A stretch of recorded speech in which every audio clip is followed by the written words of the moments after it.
All right, well, good morning. I just got the thumbs up from the tech crew in the back. So I'd like to welcome you this morning.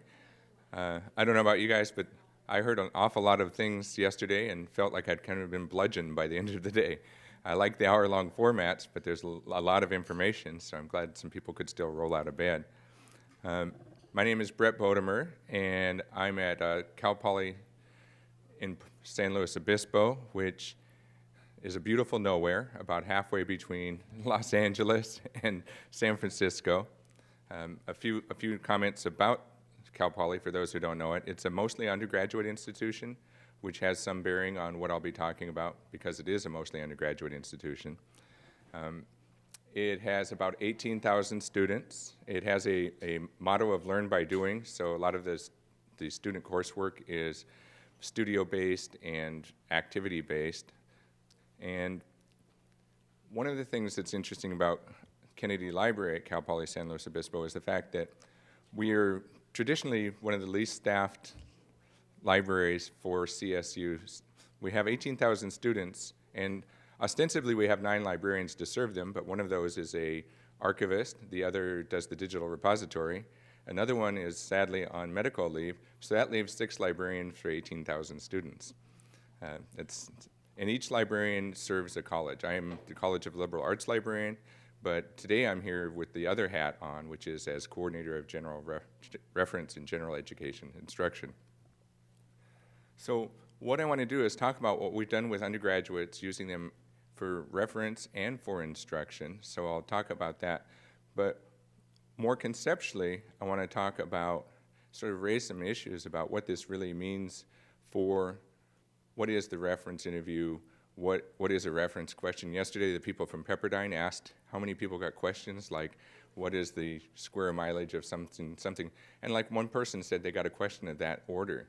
So reference as we know it, that's the black suit is very suitable attire for perhaps burying the traditional reference model. So a quick preview will be a history of the LibRAT program, and I'll talk about how it developed, where it is now, and how we've managed to accomplish what we've accomplished. But on a more general level, I want to talk about peer learning as a pedagogy and as something that higher education administrations are looking at as a valuable way of learning, proven methods of learning. Then I wanted to look kind of at the history of peer reference and instruction to see what's been done, kind of look at a sampling of literature over the years, what's been done, how it's been done, and how it's different now.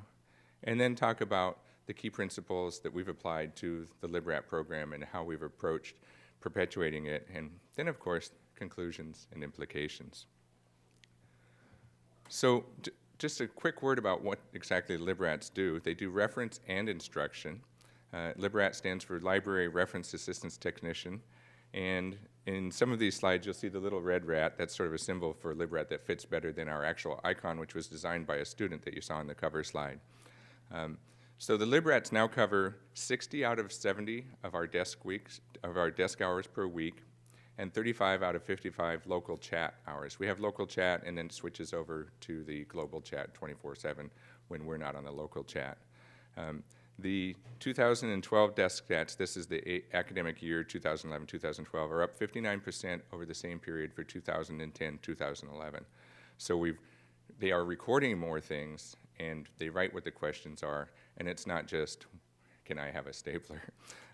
So in fall and winter, in terms of instruction, what we've done with instructions, fall of 2011, winter of 2012, the LibRATs led 74 of our basic GE information literacy sections. Now, that's leading. That's not assisting. That's not under the purview of a librarian. They're actually up there doing the whole session by themselves.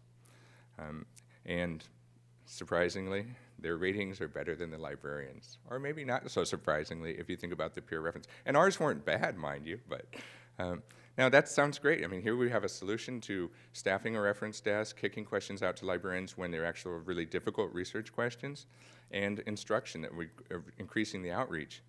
But it really didn't start that way. It was not a thing of beauty. This is what we created originally. It looks great. It doesn't go anywhere. Originally, when I was hired in 2009, Anna Gold, who's currently our university librarian, she had asked me. She was associate dean then, and she had asked me to look into. She really wanted to do something with peer reference. She didn't have a clear idea of what she had in mind, but she knew she wanted something like that. So I was tasked shortly after I arrived with looking into, well, what are some of the options? What can we do to create some kind of peer reference? So I looked into some of the literature and found, sometimes they have students prowling the stacks, and that just sounds kind of weird to me. I don't know if I was in a library, oh, can I help you?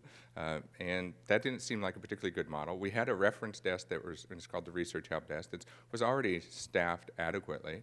So what are you going to do with them if you train them? Where could you reach students that you're not reaching? Because you've already got people in the library, you're probably reaching them anyway.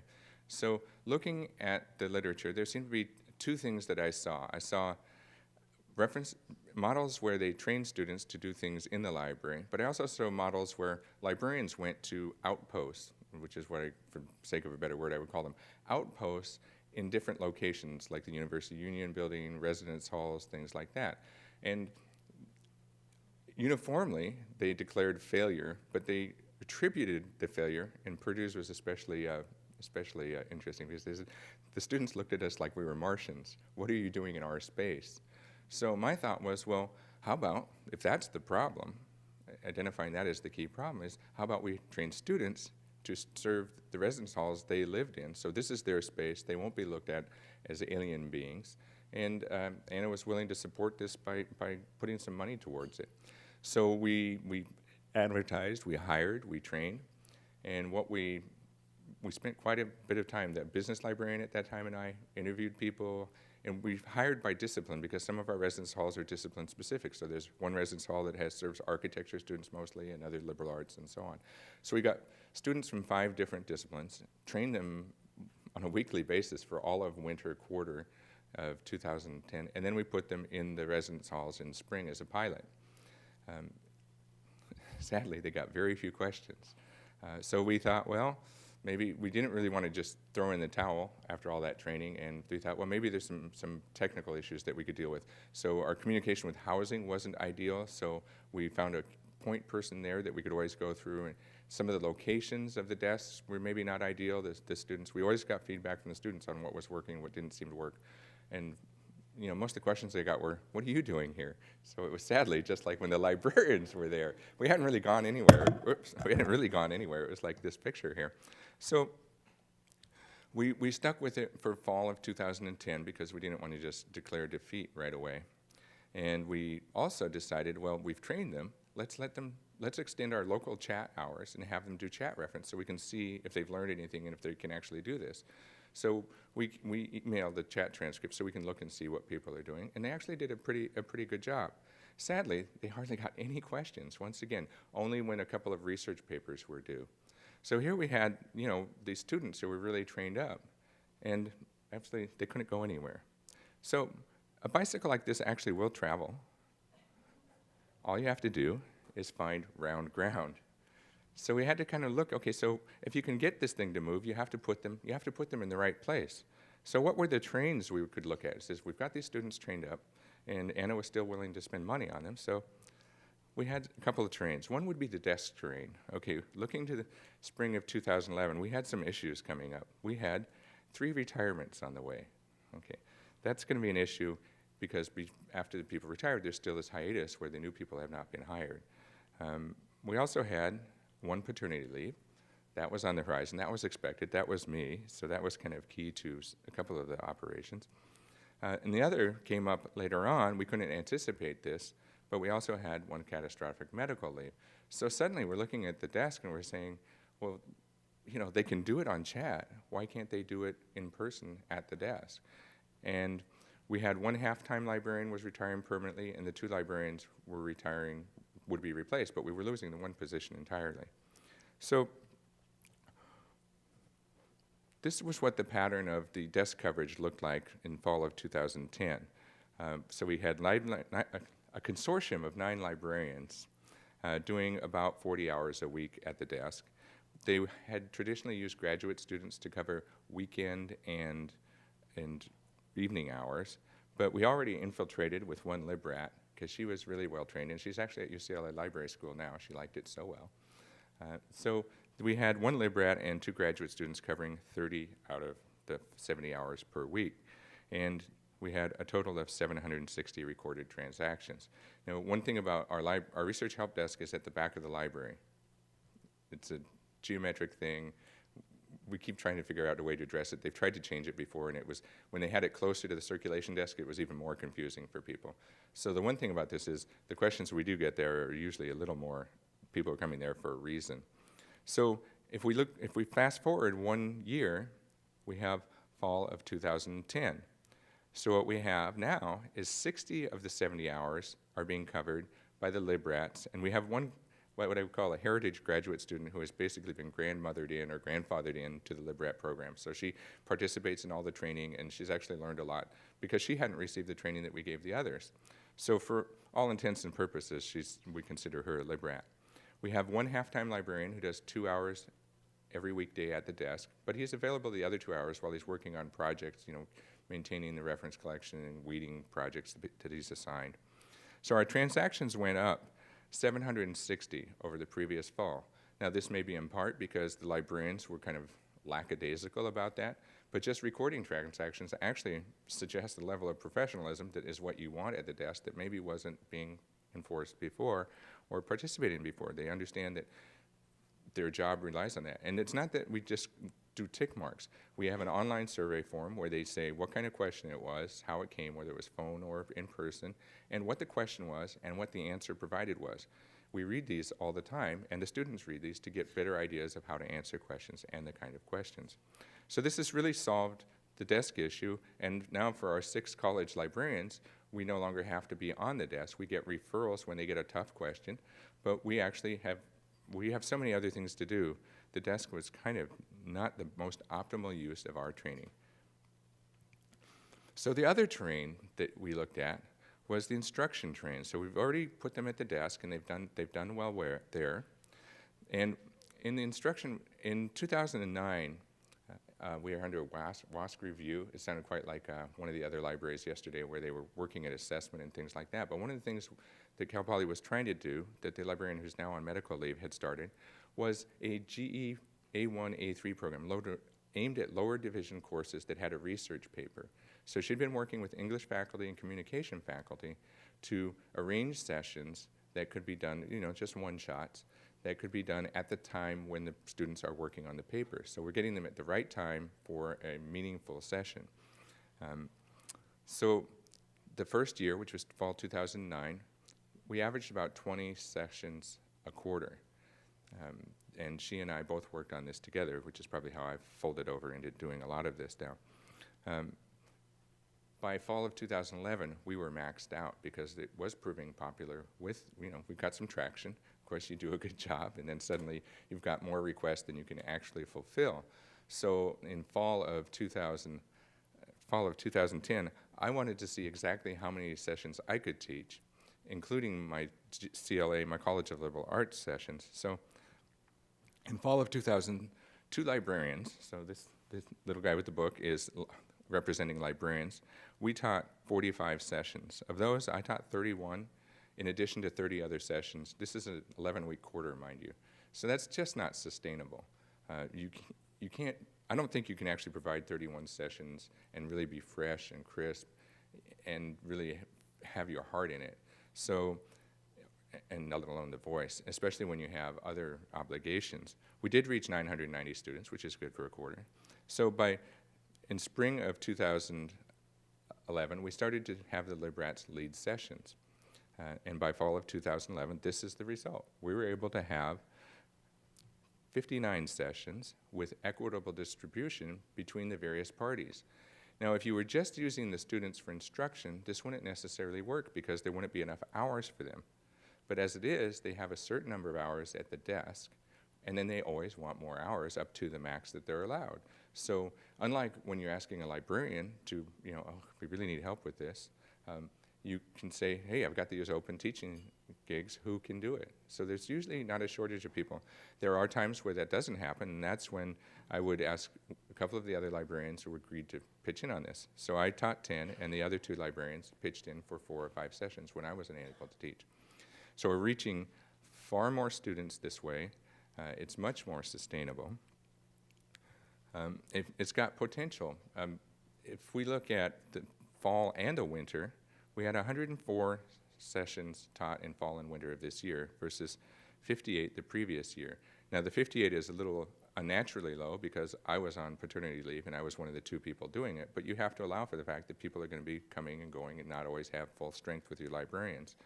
So that's up a huge amount. We reached a lot more students.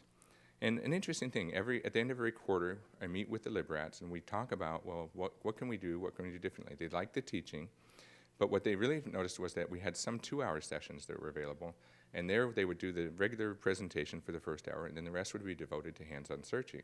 And they says, well, why not offer the instructors a chance to come back a second time for a hands-on searching, because that's really what's really useful. The students are digging right into it. So we offered that, and this spring we're getting quite a few requests for that as well. So so for the whole year we're going to be doing about 140 sessions, which is up way over what previously we had achieved at an unsustainable pace. So there's really a lot of potential here for growth. We can always add more LibRATs if we need, and they do an admirably good job. It's not just a matter of, oh, this is great, we can reach all these people, but are we doing a good job? So one of the ways that we try to ascertain that, because I can't be in the room watching them, and I think it's wrong to do that because I wouldn't want somebody in the room watching me all the time teaching, is we have an online evaluation form that every once in a while it slips and we can't do it. We don't do it at the end of the searching sessions because that's a duplicate session. But it has several questions. One of the things we ask them is, what helped you the least? Because that's usually, you can tell when one of the instructors, whether it's a librarian or a student, is maybe talking too fast or not covering something clearly, if you see repeated things. And I actually print out the survey, a report, and send it to the LibRATs. Then they feel good about some of the questions, and then they can examine it for, well, maybe I need to do this, maybe I need to do that. So we aren't just like throwing numbers up there for quantity, but there's actually quality. We aren't sacrificing the quality. So one part of the evaluations, and this is a part that we don't necessarily use to improve the instruction, but just to gauge how things are doing, is this Likert scale that covers these questions. Okay, so the LibRATs are in the first box, and we had, in the spring of 2011, you can see that their numbers were like around 4.3, 4.5, 4.4. And then in the fall of 11, they went up 4.4, 4.6, 4.5, 4.6. And in winter, they went up even more. There's actually growth and improvement there. Sadly, the librarians kind of stayed in place. Now, partly this was because 2 of the librarians that helped me with this were new, and I know when I started, my scores were that low. That's not low out of a 5-point scale. That's still admirable. But it's great that the LibRATs actually take it beyond there. We also have a simple yes/no question, which is, from your perspective, would you recommend that all Cal Poly students attend library instruction sessions? Well, of the respondents, and not everybody responds, you know how surveys are, even at the end of the class, not everybody's going to participate. The numbers went up for the LibRATs from 89% to 97% and dropped off a little in winter. And who knows, that could just be a statistical fluke. It could also be because suddenly on the what helped you the least is, I've done this already, came up repeatedly. So as you reach more people, sometimes you get that. But as far as I'm concerned, suck it up. It's still good repetition. The librarians stayed at a good static 94%, so they're not resonating as well with the students. So this is something that has worked really well for us. It gives us a trained set of students that can do both. And I think there's a certain synergy starts to develop when they're providing the instruction, because they can say, well, I work at the research help desk. If you need help, come see us or come see anyone at the research help desk. And they mentioned the chat as well. So our desk transactions are up. The local chat transactions are up. Now, that's not a matter of reporting because we monitor that. So that's definitely up. So they're finding more help in different venues. And the global chat, which I don't have the winter statistics for, was up just marginally. So that's not too significant, but at least that everything is going up. A pretty big percentage, the 59%. So This is something where you have undergraduates basically dealing with undergraduates, but also with faculty. They help everybody who comes to the desk, community members and faculty, but mostly the undergraduates. So that raises the question of, what's so great about peer learning? What is this anyway, and why is it valuable? Why should we be thinking about this? And I would say that there's a couple of big books. There's a big fat book from 1993 with big, huge print called What Matters in College, which has this quote: "A student's peer group is the single most potent source of influence on growth and development in the undergraduate years." So that's talking about peer education at the higher education level. And then a more recent 2-volume, very small print set of books deals with the same thing, and it says, "A consistent body of research indicates that students' peers play a substantial role in their general cognitive growth and in intellectual development in college." Well, college administrators are not always dumb, right? And they have caught on to the fact that this is a way to actually do effective learning. So a lot of studies have been done that, students learn well from other students. And part of it is because you can't consider the information component, getting information, using information, as being separate from their entire other life. It's embedded in the college experience. So it's taking the whole context into account. So let me go back to that one a little bit. There's several research things have been done, and the Pasquarella and Terenzini book really goes into that a lot. But peer learning, the basic theory behind it and the early research on it came from developmental psychology of Jean Piaget, okay, and that deals with children, so maybe you want to think, well, maybe that's not necessarily what you want to consider for adults. But also the sociocultural learning theory of L.S. Vygotsky. So it's based on some ideas. A lot of research has been done about it. And one of the things that Piaget noticed was that students were actually, or children were more interested, more able to negotiate with one another and more willing to try to figure out things together with someone at their own level. They were actually able to do this a little better. A couple of quotes would be that children were more likely to enter into true negotiation of reasoning with partners who are not seen as holding positions of authority. So that position of authority is actually an impediment to learning in some cases. With Vygotsky, he posited a zone of proximal development, which was that learning was enhanced by exploration through social and cognitive interaction with a more competent peer. And there's a lot of different names for it that you see: peer tutoring, peer mentoring, peer counseling, peer teaching. But one of the concepts that sort of encompasses them all and can be applied to almost any setting, and it doesn't just strictly apply to children as with Piaget, is called peer-assisted learning, which is the acquisition of knowledge and skill through active helping and supporting among status equals or matched companions. It is people from similar social groupings who are not professional teachers helping each other to learn, and by so doing, learning themselves. So learning accrues to all parties, not just the person ostensibly coming for help. And one of the key principles is that the differential between the helper and the helper cannot be too great, that you don't want someone way up here and someone way down here. So the idea is not to hire the smartest and brightest and best student as a tutor, but somebody who's still working at a level closer to the person who's doing that. Because for the helper, if they're way beyond that level, it's not stimulating for them. And the person being helped, it can be a little daunting. Mutual cognitive elaboration can be seen in analyses of behaviors and interactions in which helpers ask preliminary questions, get preliminary answers, and then give feedback, leading to a cycle of question and answers, moving in the direction of comprehension. Well, that sounds kind of like a reference interview, doesn't it? Questions, answer, probing, finding out a little more information. Keith Topping and Stuart Eli actually devoted an entire volume to peer-assisted learning, and they came up with dividing it into the components that made it effective. Some of the ways that this was effective were both cognitive and affective. So for the cognitive advantages, they had immediacy, simplification. They don't make it too complicated for the person they're trying to explain it to, so they're not overloading them.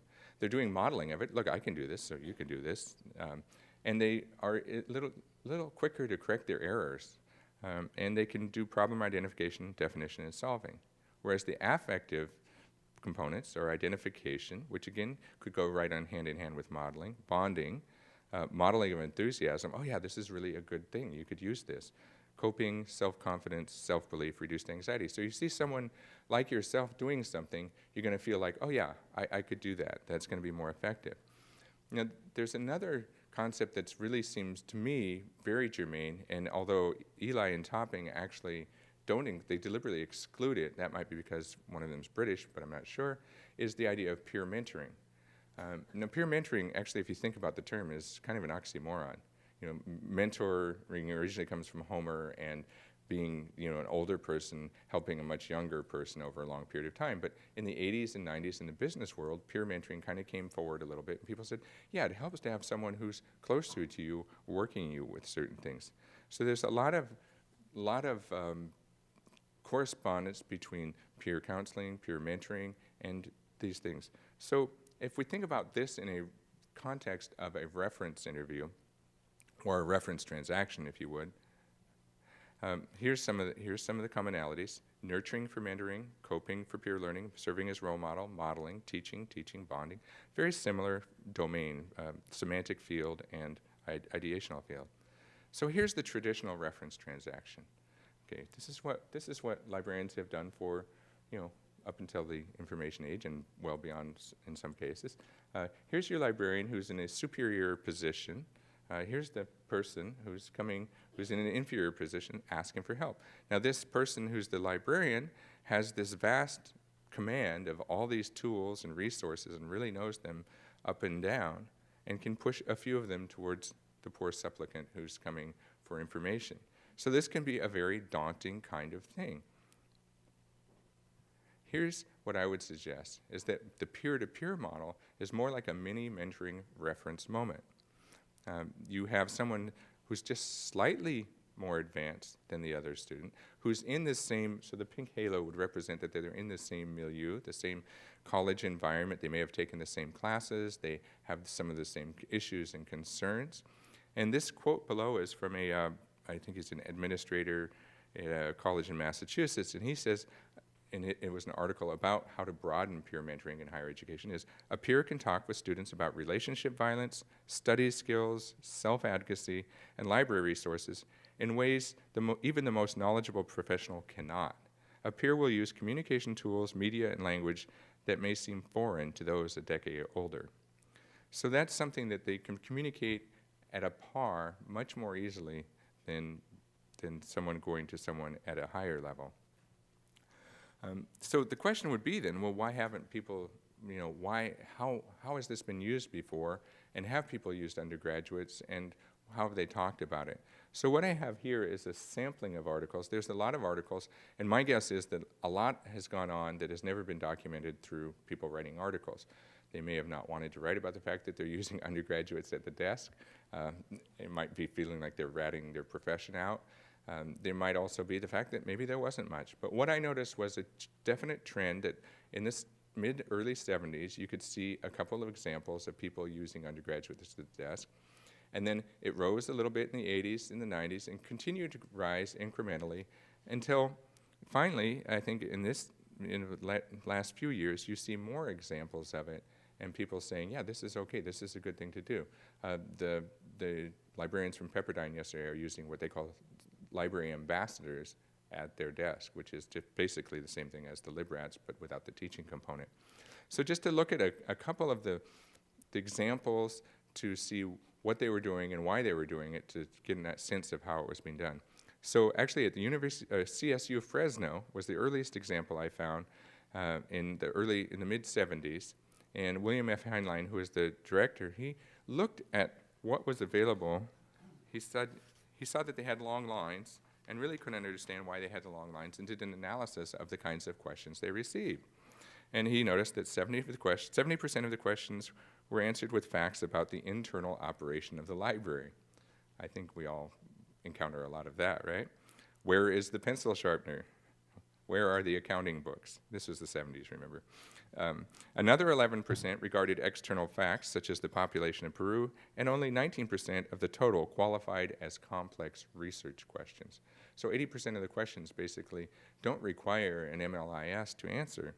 So for him, they set up a separate reference desk right across from the one where the librarians were, and they students became sorters of questions. Things they could answer, they would answer. The others they would pass on. So this was a very pragmatic solution to a problem of long lines, which solved that problem. Another instance had a different motivation, and this was at the University of Wisconsin-Parkside, and it was called the RAP program. And this was founded in the idea of trying to increase minority retention. They were thinking that one of the things that this minority students were having trouble with at Wisconsin-Parkside was this library assignment that went with an English class. It was a workbook. Oh God, imagine that, a workbook. And so they set up students at a separate desk within eyeshot of the reference desk where students could come in and get help with their workbook from students who were trained, minority students who were trained. So the idea was to improve minority retention and help them get over this hump of the workbook. So it was a quote, to train undergraduate students in providing reference assistance on a limited basis. But it was pretty limited as a scope. It was a basic library skills workbook. And once that assignment was over with, well then, what were the students going to do? The students weren't coming with that. So then they began handling directional and informational questions and helping with microform machines and finding periodicals on shelves. So kind of what you might consider lower level kind of activities. A similar program was started a couple years later in the mid-'80s at University of Michigan, and it was founded with the same idea of increasing minority retention. They hired minority students to provide reference services at the desk, and this program is still going. So that right there is proof that this is a model that can work, and it's been successful. And the PIC program, I think it was called, Peer Information Counselor. Other libraries have followed that. There's a couple, Valdosta State and CSU San Marcos in 2001 said that they kind of modeled a program on that. So here's another model that's founded on minority retention purposes, but it definitely works for the reference things. Another way, and it's kind of false to distinguish absolutely reference from teaching, but there were other things where they try to smuggle students into peer teaching, writing, or peer tutoring programs for writing and things like that. And Susan Deese Roberts has actually wrote a book on peer reference, but a lot of it was more like peer tutoring. And she wrote an article on integrating a library strategies peer tutoring program. But again, this was kind of limited. This wasn't at a desk, and it was where people had to go to a separate place, and it was piggybacking on something else. Then the last example I have, I just used because here's someone at long last who's saying, in 2009, she's at Coastal Carolina University, and this is Allison Fay, undergraduates are not only capable, but perhaps optimal at providing high-quality reference service to their peers. And what I am going to suggest is that actually, if peers are better, if peer learning is a better technology, so to speak, if you want to talk about people as technologies, and they can do it, then actually they should do it. It's not just that, yeah, this is a solution that A, costs us less money usually, although there's administrative costs involved, but this is something that we're missing an opportunity. We're actually not doing what we should if we're not providing the best kind of reference service, which would be peer, if it's given the right guidance and things like that. So it's not just that they can, but I think I'd agree that they actually should be doing it if you're actually really serious about reaching students in a way that meets their needs. But of course, there are concerns. So, you had the rationales of pragmatic at Fresno. Well, we have too many people at the desk, and actually we don't need librarians to answer all these questions. You have the minority retention that started as pragmatic, and it's still going. That started with that idea. And then you had the specific purpose thing. Okay, if we're going to hire these students to help with this one item, well, that's very limited in scope. That's not actually really referenced in that way. And everywhere you see these articles, there's always, oh my God, they aren't going to pass on enough questions. They're not giving the librarians enough questions. And this is like this paranoia that is evident all the way through.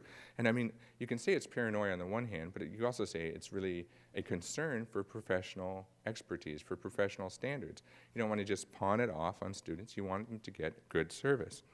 So at the RAP program in Wisconsin, even several years after it started, the librarians were still engaged in ongoing discussions about the types of reference questions most appropriate for students' reference assistants to handle. Okay, 3 years into this and they hadn't figured that out yet. So it's definitely, people have different opinions about these things. In a 2001 article detailing training of students at the University of Northern Iowa, they gave really explicit instructions to their students. And this one just cracks me up, actually. The students were directed to pass questions on to librarians, and their patrons said, "I have an assignment," or "I am doing research on," or even if they just needed help learning how to search a database. So they're really not giving the students much latitude. I mean, what does that leave you? So for the reference component of it, there's this concern for professional quality of professional expertise, and there's this concern that maybe the students aren't really up to it. You could say that this has a technology component. You see this arc of more and more instances of it, and I mean, just looking through the articles, I mean, the Fresno articles mention the mysteries of the World Almanac. Oh boy. The library skills workbook, that sort of takes you back too. And then I think it picked the students helped other students with microcomputing skills. And then one of the articles mentions CD-ROM. So these, you can see the history of technology and the history of how it's doing being somehow tied up. And then of course you have however long the information age will last, right? Maybe this is a time that it's more optimal for students to be doing these sorts of things because they are actually used to searching. They don't necessarily do it well, but they know the environment. I mean, before, you had the one where you had to pay dialogue, you had to pay all kinds of money, and you had to have your search questions all ready and ready to go. Well, those days are long past. These students grew up with this. So it doesn't take much to get them over that hump of, well, these are the resources that are really useful for what we're trying to provide, and you can use the same principles, just tweak them a little bit and improve it. I also think maybe there's a bias against undergraduates. I'm not sure what it is necessarily, that maybe they're not reliable, maybe that they don't know enough, but that's why they come to college. They don't know enough. They need to learn, right? So I think in terms of what we really expect out of them should be a little higher as well. So there's a surprise discovery for all of these. This is actually not going to fit and didn't format well, but this is from Keats, right? When Cortez is there looking out and he sees the Pacific Ocean. It's this amazing discovery. Almost every article that talked about the peer, using undergraduates for some kind of peer reference or some kind of thing, and I heard this again yesterday in a couple of things, is the big surprise. The librarians learn from the students. I think a lot of the times they said, well, we're going to teach them how to do this. And they're going to just, they have these wide-eyed students that don't really have a clue, and the librarian's going to say, here, this. This is what's going to really help you do what we want you to do. But I think most of them says, wow, they actually helped us. The library skills workbook, the student says, this didn't work, so they fixed it. So there's this interchange of things where, and especially if you consider the information environment, we're all sort of in quicksand right now. And if you're trying to do something on your own and not listening to what other people have to offer, you can each hand each other planks to sort of support yourself and not sink. So if the librarians are now on a horizontal level of exchanging two ways with the students, they can learn from the students as well what's going to be useful, in addition to the students learning from the librarians what's useful. And the students, after all, are basically our audience, our market. Peer instruction. Okay, there were fewer examples of this that I could find in the literature than of putting students in some kind of reference thing. And even the examples that I used, the language they used for when, like Wisconsin Parkside, the RAP students did help with instructional materials like the workbook. At Valparaiso University later, student assistants at the reference desk were, I love this, they were indispensable to instruction, updating the library website and instruction materials. So they get a peripheral role. They're getting a support role, not a leading role in instruction. At the University of New Mexico General Library in the 1990s, library-related tutors were given a classroom role serving as assistants during training and course-integrated instruction sessions. Okay, and then again, an assistant peripheral adjunct role. They roamed and helped the librarians with computers. Well, late 1990s, that probably was an appropriate role, but maybe they could have been given more. I think if librarians are reluctant to give up the reference transaction, the whole reference thing, they're even more reluctant to give up the lectern. It's like, you have these resources here, why not use them? There was one example that I thought was really interesting, was at Wabash College in New York, and it was in early to mid-70s. It was funded by, and there's 2 articles about that, and these things are not so much for this audience as for the virtual audience, so they could actually look these up if they want, or someone can go back later. This was funded by Council of Library Research, and they were looking for ways to reach students in different ways. And at Wabash College, it's a small college, and a lot of the students live in fraternities. I think at that time it was all male. They basically did exactly what we did at Cal Poly. It's like looking into some sort of parallel world. They says, okay, we've got this money for a grant. What we really want to do is we want to put these students in the fraternity houses where they can answer reference questions and help the students with reference questions. Of course, the students didn't get any questions, and he says, we feel really dumb sitting up there. Can you put us? So they put them at the reference desk. So they started doing stuff at the reference desk. And then, at the same time, they said, well, what else can we do with them? They reached out to a speech class and an English class to see if there was a role for the students in those classes. And that's pretty much what we're doing with our students, is they were using those students in a role, although they were attending the classes and embedded in the course at the time. And they found the language in that was, they not just answered questions about papers, they answered questions about university life because they were a couple of years beyond the students. So this was an example of everything that's involved without using the language of this is peer reference, this is peer mentoring, those kinds of things. And when you combine the teaching and instruction in one thing, one is informing the other. It's not like you're hiring one group of students to do one thing and a separate group of students to do another. You're training a group of students, showing them how to do things. They're excited to learn it, and then they're expressing that excitement when they're leading the sessions, which is also related to that. And they are willing to freewheel it. They will ask for who's got a topic and crash or burn or do very well in front of a class. They're not scared of doing that. So there's a certain synergy that's going to come up when the peers provide both. They're applying the things they learn in both environments to both environments. And it's not like you're looking for separate qualities in the people that do reference and the people that do teaching. There was an article that looked at the big 5 is a personality inventory, and it was looking at the big 5 qualities that students highly value in teachers. There's 5 qualities. I've just picked one especially because it seems really germane, but the 5 qualities overall are extroversion, openness, agreeableness, and conscientiousness are the personality traits favored in instructors. But agreeableness includes trust, sympathy, helpfulness, compassion. And in an article that describes this is how administrators and stuff describe peer mentors, what they're looking for, what they think are the best qualities, these are the things that come up: communication skills, supportiveness, trustworthiness, empathy. So you're hiring a person. You're not just hiring, an object who you're going to train and then spits out information. And you want someone that generally exhibits these qualities. So this is not unheard of before. Instructional competencies based on RUSA guidelines, a couple people at the University of New Mexico applied the same thing. They said, well, look at what's in the reference, what the reference guidelines are for good reference or behavior, and how do those apply to teaching? And they said they actually apply right all along the board, but they added one extra one called communicating. So that's sort of what we did is founded on, and looking more and more at it, that's why I'm arguing that I think we actually should be doing this. We should be using students to reach students. So what I want to talk about now is just some of the key principles that we've applied all the way through this program. The first is that you cannot teach disposition, and that's what we were just talking about, the qualities that go to doing a good reference interview, doing teaching.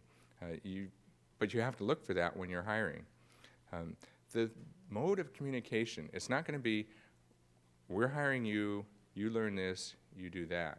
It's much more collaborative than that. It's much more getting feedback from them on what works, what doesn't work, listening to them, distributed expertise. You want everybody to share with everybody on an open plane in every direction possible, and involving the students as partners.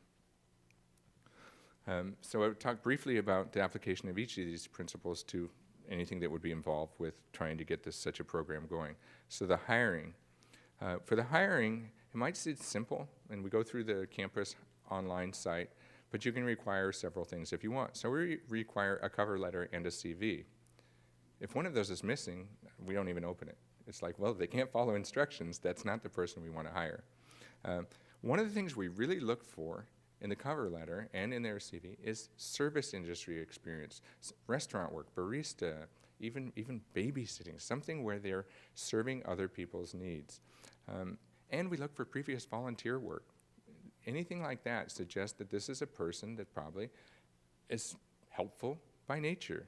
And then we pay a lot of attention to the nature of the emails when we say, okay, well, here's the group we're going to interview. We send out, please notify us which of the following dates you can interview and times.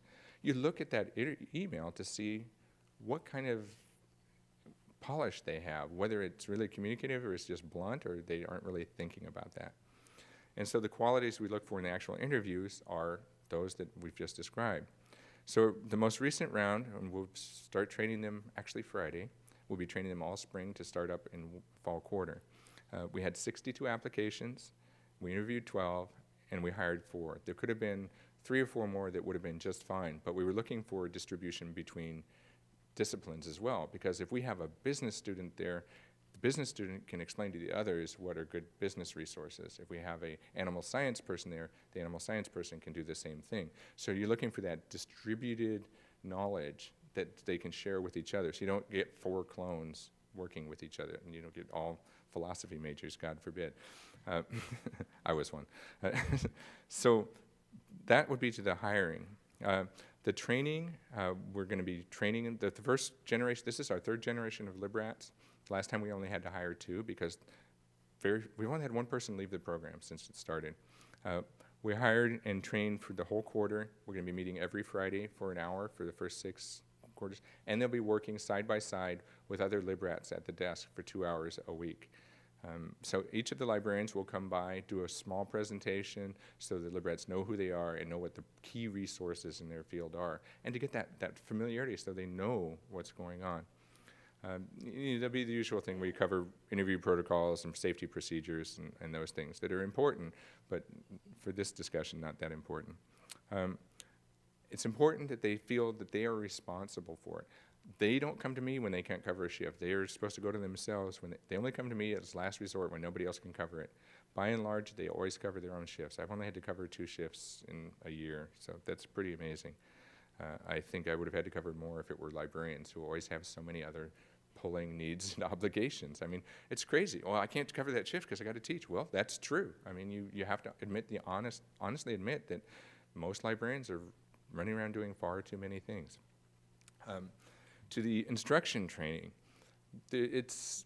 we have a basic template of what we want them to cover. We don't dictate how they cover it. We try to introduce, the key thing is for them to realize that the students aren't going to learn everything in that hour. It's just to give the students a taste of what's available in the library and aim them in the right direction so when they need library resources, they'll do that. So we definitely focus on the ARCS model, which I think is really well presented in Trudy Jacobson and Zoo's Motivating Students in Information Literacy classes. Not the whole book. We're just talking about a few pages of it. They're key. And the section about teaching behaviors. So if they're nervous about it, they can read that and say, oh, this is what I need to do. This is a great learning experience for the students we involve in the program. And we discuss what, basically we don't call them outcomes because that sounds too dry, but the goals of the session and what we want the students to leave being able to do. We do a treasure hunt by taking pictures of books on the shelves after identifying one in the catalog, and that breaks up the session so it's not totally routine. This quarter we actually plan to let them lead a session with another LibRAT watching. Last quarter we didn't have that luxury, so we actually invited tutors from the Writing Center to come be their audience. And that was a successful thing for both parties. Communication, okay? So, I mean, basically, we hired them on the basis of their communication skills. They applied, communicated well, they communicated well in email, responded quickly, politely, whatever it is that you're looking for. So for hiring them, we wanted communication skills. Now, the way we communicate is sometimes I have to do a top-down thing, which is not always my favorite thing. I don't want to become a spammer of do this, don't do that. But a lot of it is between themselves, and that's the way I really want it to work. So it's a mix of email, in person. I try, if there's something that's really important, we had a safety issue come up, I went and talked to each person individually as soon as possible to explain the importance of that. And the thing is to maximize the sharing of knowledge and needs between all parties. And this, you know, maximizing sharing of knowledge. You know, I worked at the University of Hawaii for a while, and it was a wonderful experience, but I was really, they had 2 stations at the Business, Humanities, Social Sciences desk. And one computer was like way over here, one computer was way over here. So each librarian could conduct their own like little sacrosanct dialogue with the patron because, you know, the professional concern for privacy and things like that. But, you know, you couldn't help but overhear, and you could hear something. It's like, well, that's a terrible answer. That's dumb, you know? But we were instructed, okay, nope. If you don't butt in on somebody else's, privileged client patron transaction. And I remember seeing something on a listserv, and after I saw that exchange, I just got off it. It was talking about somebody was complaining about one of their coworkers had butted in and suggested something, and everybody was up in arms because this is wrong. The worst thing is not the answer he gave, but the fact that he butted in on you. And I thought, oh my God, you know. So at our desk, actually, we have these reverse monitors that we buy. Our library is great because we get to do a lot, and you know, we get the support of the administration. And sometimes things work, and sometimes they don't work how you wanted them. So they bought those reverse screen monitors, so we could be here and the student could be there looking at the reverse screen. Hello over there. They were too far away, right? So it didn't work well at all. So now there's just digital signage. We have rotating signs about information about the library and things like that. We actually bring them over, the students over. When they ask the question, they always at the front of the desk, but then we invite them over to work side by side with us. Our computers are not miles away from each other. We actually learn a lot, and sometimes this would have been like unthinkable at Hawaii, which was to hear the question and see if you could find the answer before the other person could find the answer. The students love that, you know? And here's a student getting 2 people helping them at once, because sometimes I'll be down there just talking to them, and we'll go, and there's the other librarians there 2 hours a day, and there's a lot of, sometimes they just come and hang out. And so they'll be going, and I've learned stuff from the animal science major that I never would have known. I didn't take organic chemistry. I didn't know what this guy was asking me. And I got him pretty far, and she says, well, here, this is how you do it. And it was like, biff, boom, bam. It worked great. So, you know, this idea of not sharing and not, you know, you don't want to say, hey, that's a stupid answer. But you want to say, okay, this is, you know, you might try this, you might try that. You know, you don't tell someone they're giving bad information. You say, well, this is, or they'll come to us. So it's really everybody involved. The half-time librarian who works there has been there like 20-some years. He loves it because he says, oh, they're faster than I am. But they love it that he's there because sometimes they get stuck, and he has the institutional knowledge that's really important. So it's a blend there. He's really a key component of that. When he goes, we have to figure out a way to adjust for his absence. So continuous learning. This is a thing that is really important. So for the reference thing, we actually, you know, we have the online thing that every time there's a reference transaction, they record what it is, the question given, the question asked, the answer provided. And sometimes there are horrendous answers on occasion. Of course, I don't know if they're coming from the librarian or from them, but one can guess. But there are some optimal answers that show up that the other people would not have gone. So we all read those together. We're trying to articulate a way for the librarians to review some of the transcripts and make suggestions as well. But of course, that's going to be something for next year. The chat transcripts, we do the same thing with the chat transcripts.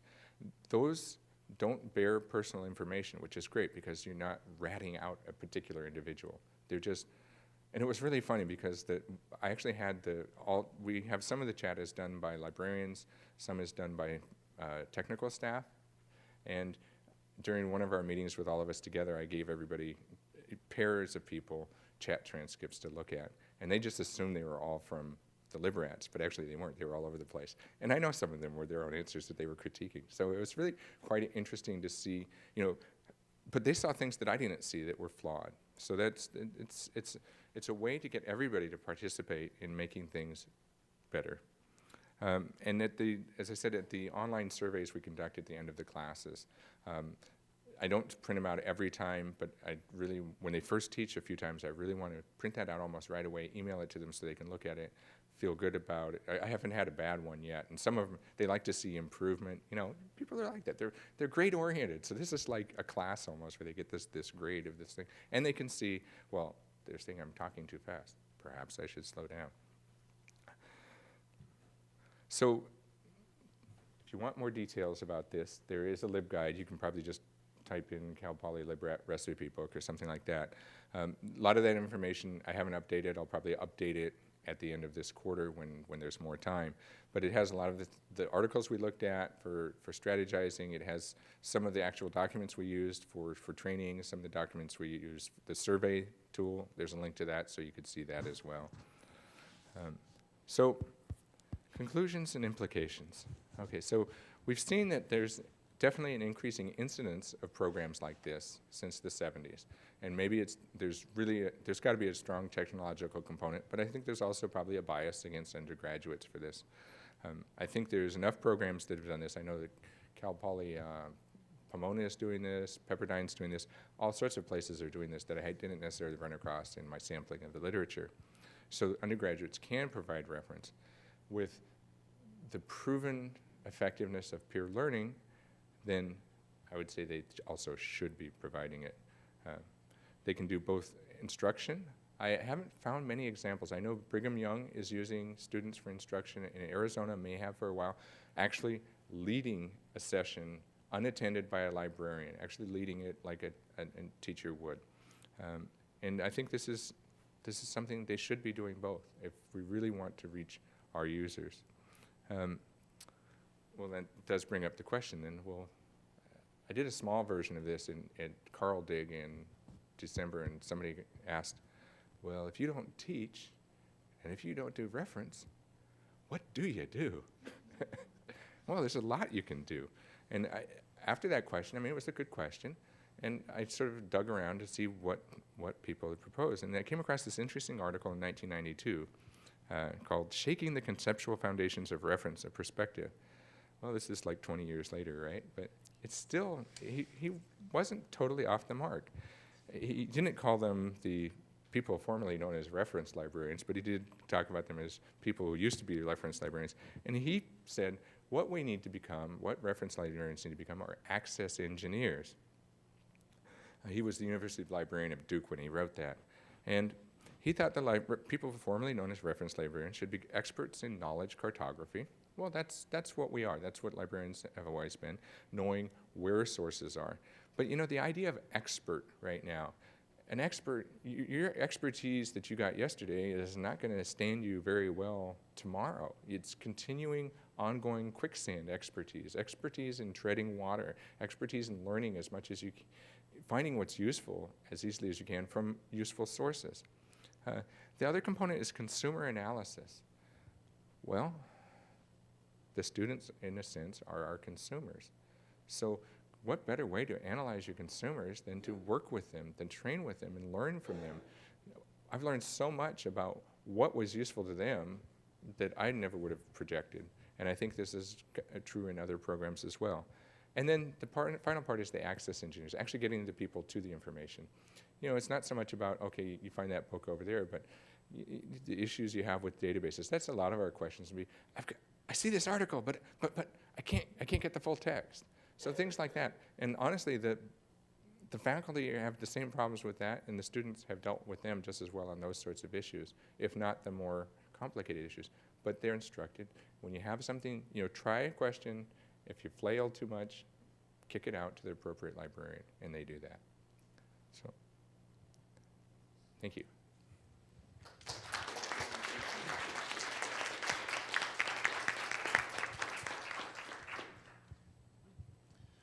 do have time for questions. I just want to lead with one that came in via the Twitter feed during the presentation. The student feedback evaluation scores are consistently quite high. The question was, do the students care about them? And you've actually touched on that some. And I guess maybe you could talk a little bit more about how, who they follow up with when they do see areas they want to improve or address. Okay. Well, they do care about them because they're paying. They're undergraduates. I care about them, and I'm not an undergraduate. So you have that working for it is they want to do better. They want to say, hey, I can do this. The improvement thing, you know, if there's something that really stands out, I will kind of just, I don't admonish them. I say, hey, this is something that you might want to do. And somebody wasn't actually doing the book hunt and thought it would be they'd be afraid the students would never come back. I says, well, you know, try it. And they really loved it. And actually you get better attention from the students when they return to the class. So it's a thing of being open communication, making sure that if you see something that's repeated, you want to kind of go to them and say that individually, not in front of the others.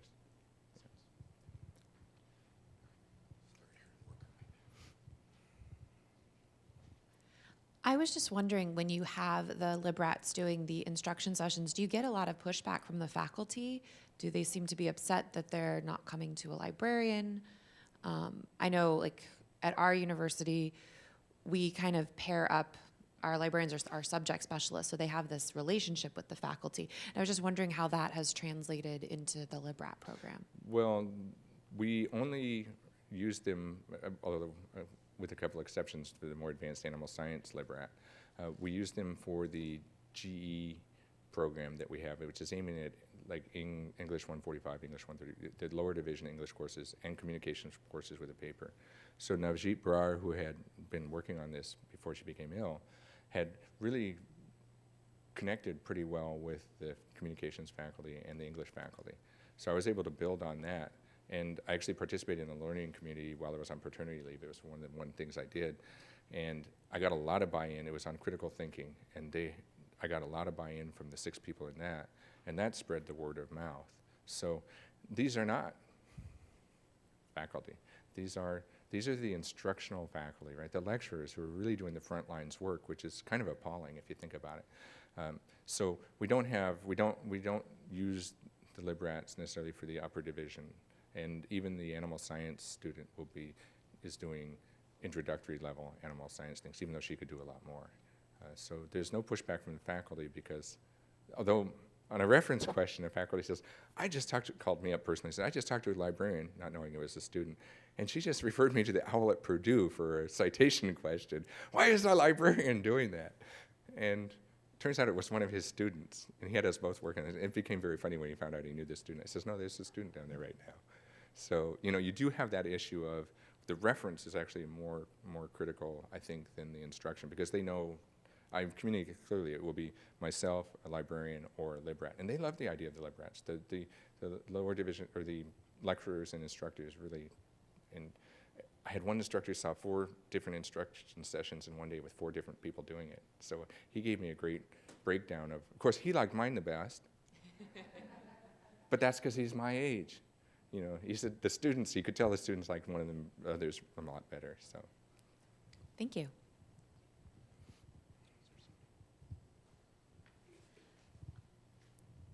Hi, so I know your focus is on undergrads, but I was just wondering if I work with law students, so you know, most of my focus is on overgrads. Yeah. And I wonder if you saw anything in the literature about, you know, whether that sort of peer learning thing continues past the age of 22, or if it's really a very specific cognitive development stage, and whether you saw anything in the literature, you know, about grad programs or law students who are their own special. Well, yeah, category. it's interesting actually. Well, the peer-assisted learning, the book on peer-assisted learning by Topping and Eli, that took it out of age group. It said people that are basically in the same, somehow similar. So so it's taking out of age-based kind of things. So it's people who are in the same situation, roughly at the same thing. Now, you know, there's a long tradition of using graduate students at reference desks. So that, you know, if you had a graduate law student at a law reference desk, that would be, to my mind, the way to go with that. because I'm sticking one of the LibRATs there. I could hardly do a law question, let alone put a LibRAT there. Those are as bad as business questions. Hi, I'm Mary Nugent, and I work for Taylor and Francis, so I don't want to confuse anyone. But we're trying to work with libraries and help them find their own material. So is there anything a publisher can do to help you in helping mentor and teach library science and where to find different resources? At this level, I think it's pretty basic. So I think and what they have to learn are the local, the local tools, the local resources. I think someone had suggested to me, says, why don't you show them this great, I think it was the ALA Guide to Reference, which they would have to go to that, and then it was, well, do we have it? And so immediately it was like, no, this is, you want direct. So I can't think of it. I mean, I'll think about it, but I think at this level, we're priming them.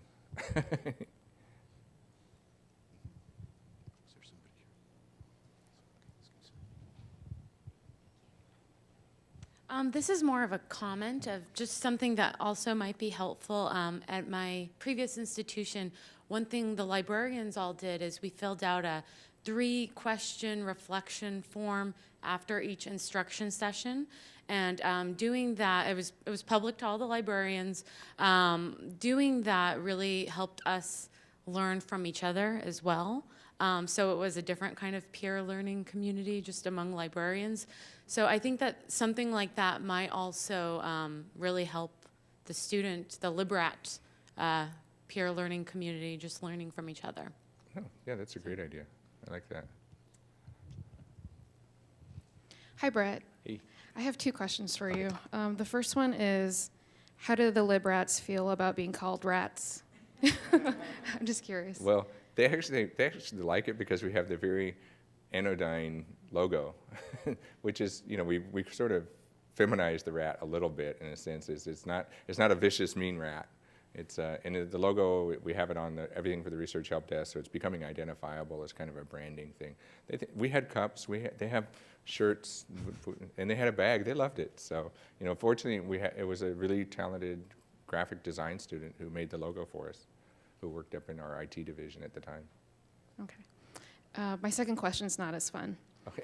I'm wondering, I have seen libraries that have issues a lot at the reference desk with volunteers for even MLIS students, where volunteers can't be replacing and doing the work of a contract librarian, like something that's on your job description. So I'm wondering if there have been any issues with using hourly or undergraduate workers in doing just librarian work that's on the job description. Contract issues. I haven't heard of any, so hopefully they won't come up. I hadn't even thought about that actually, but I'm sure that our university librarian would be on that if that was an issue. And certainly none of the other staff in the library has raised that. We have the tenure track librarians and just one half-time librarian who's been there 20-some years, so he actually really likes working with them. So as far as I know, there's not a contract issue that I'm aware of.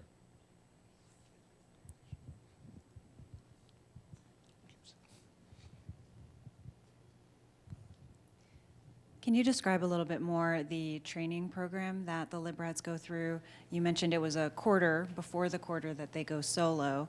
How many hours a week is that, and how often are you meeting? So this year, we found a time that we're all available, and it'll be, they each get about 25, 26 hours of training. The first session is going to be 2 hours on a Friday. It's a horrible time to meet, 3 to 5 on Friday, but that's actually, it's good that they're not available at the same times because that works well for scheduling a desk, but it's bad when you're trying to actually get them all together. So we will be doing some original, the safety issues, the hiring issues, the student employment handbook, all those things. And then they'll be meeting the current LibRAT, so I really know everybody, do introductions. And then we'll do in the library stuff. We'll go around the library, tour, meet the key people in the library, go to the key places. If there's time, we'll do one of the treasure hunts. We always do treasure hunts. Those are immensely popular. I find some really hard stuff for them to find. and they work in pairs, and they have such a hard time finding it that they never forget that again, and they know that the problem. So it's like an oversized book, a government document that's like 2 millimeters thick. Just it's terrible. But we don't do that to the regular students, but we do that to them so that they know what the pitfalls are and experience them personally. Then after that, we'll be doing things where each of the the other librarians will come in and do about a 25-minute song and dance about who they are, what they do, and what the key resources are. I wanted to squeeze it in this year, but I'm not going to have time for it, which is the digital repository librarian actually does a fabulous thing on copyright issues. And that was the most popular thing that the other LibRAT says. They loved it. So we're going to redo that in the fall. And then they'll be working at the desk side by side with other LibRATs 2 hours a week. So basically 3 hours a week up until the end of May. Our quarter ends in June. Then in the fall, one of the questions we ask them when we hire them is, are you available a few days before the quarter begins? Because they're going to forget a lot of that.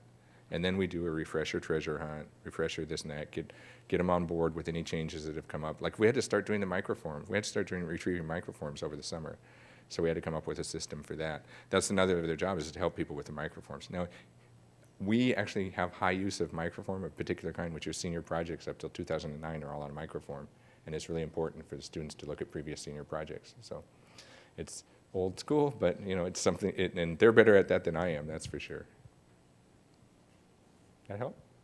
Yeah.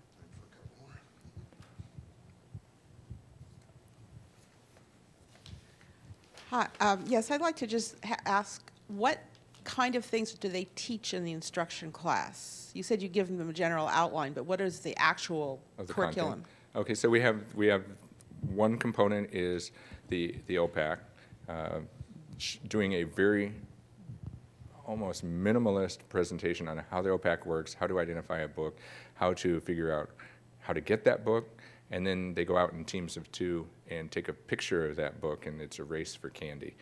So that usually, so that takes part of it. Another part is a lot of them choose to teach from a LibGuide that we have called Freshman 101, and this shows that, again, more people work on it. I never would have made this guide, never. But it got 30,000 hits last year. So what do I know?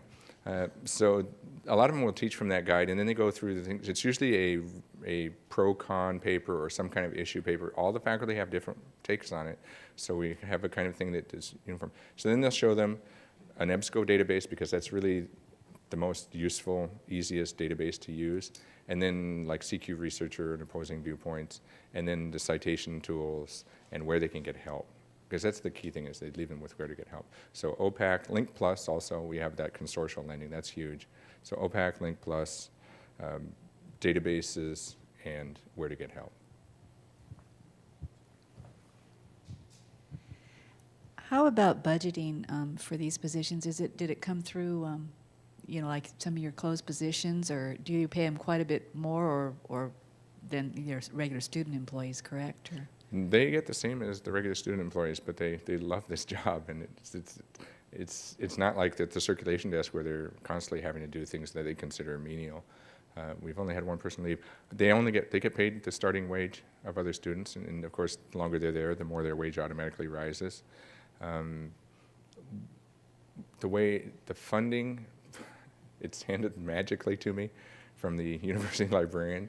I don't know where it comes from, but I know that I did ask her, because I thought a question like this might come up. The half-time librarian that left was making, she was FERPing or whatever, was making maybe $37,000 a year. Our budget for the students this year was $29,000. We're not even close to using that yet. With the training, we probably will use that. But that's good, because I want them to be. We had one student we hired at the end of last year, and we hired her too late in the year, and it was really a little rough for her at first. So we want to make sure that didn't get repeated. A second question, do you have students who transfer from being a student employee into the LibRAT program? I mean, do they view it and say, wow, that looks fun, I want to do it too, or? Well, we had a lot of in-house applications the last year when we did that, and I felt that's poaching. I have since been informed that from people that have moved, it says, no, that's good. You need to give them opportunities. So I thought I was doing my colleagues a favor by not poaching. There's one student that I would have loved to have as a LibRAT, and I see her over at the circulation desk, and I think, damn, but so it goes. Okay, one last. I was just wondering, do the LibRATs also help you make your LibGuides? I have one who does that because you got to get it logged in and all that. And she's leaving. She's actually the graduate student who's leaving. So I'm going to task her with teaching someone else before the quarter ends. Mostly they just do that one guide, and I had them help with a political science faculty really wanted a different kind of guide set up, which is not my bailiwick. So we had the two students work on it, and it came out really, again, it's not something that I would do, but it's course specific, and so, but I will need to train one to do that. So the Freshman 101 guide, that was created by the graduate student? That was actually created by Navjeet Brar, who started the A1, A3 outreach program. Okay. And we just had to update it and fix some things. And it's a work of genius if it gets that many people coming to it, And so I don't mess with it much. It's because we don't have 30,000 students come to it, to our course sessions. Yeah. Great, thank you. I think we're out of time. Let's Okay, give can I make another one? round of applause for that. And just thank you. One final word. If this is interesting, there's a panel at 2:30 called "Where Are the Librarians?" That Carl Doug is sponsoring. So there's going to be some other sort of discussions of these kind of programs and the issues involved with librarianship. Thank you.